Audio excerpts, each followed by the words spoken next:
தமிழ்நாட்டின் நாடாளுமன்ற பிரதிநிதித்துவம் குறையக்கூடாது என்பதற்காகவே தொகுதி மறுசீரமைப்புக்கு எதிர்ப்பு தெரிவிப்பதாக கூறியுள்ள காங்கிரஸ் எம்பி கார்த்திக் சிதம்பரம், மேகதாது சிக்கல் காலமாக தொடர்ந்து வரக்கூடியது எனவும் தற்போது தொகுதி மறுசீரமைப்பு சிக்கலே அவசரமானது எனவும் தெரிவித்துள்ளார்.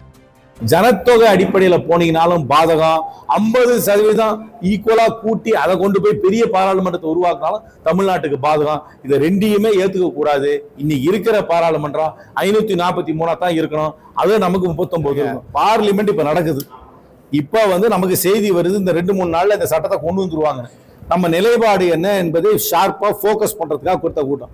மேகதாது அணை அந்த பிரச்சனை, காவிரி பிரச்சனை நடந்துட்டே தான் இருக்கு, காலங்காலமா நடக்குது. இது எதுக்கு டீலிமிட்டேஷன் இப்ப பேசுறோம்னா, நாளைக்கு திங்கட்கிழமையில இருந்து வியாழக்கிழமை வரைக்கும் இன்னும் 4 நாள் பார்லிமெண்ட் இருக்கு.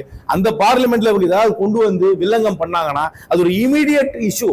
அந்த இமீடியட் இஷ்யூவை டீல் பண்ணும். இந்த மேகதாது அணை இன்னும் கட்டி முடிக்கல, அதுல என்ன தண்ணி தேக்கி வைக்கல, இங்க மழை பெய்யறது நின்னு போகல, இங்க தண்ணி வர்றது நிக்கல. அது ஒரு கண்டினியூஸ் ப்ராப்ளம். இது இமீடியட் ப்ராப்ளம். இமீடியட் ப்ராப்ளமா அட்ரஸ் பண்றதுக்கு ஒரு சீஃப் மினிஸ்டர் மீட்டிங் கூப்பிட்டாங்க.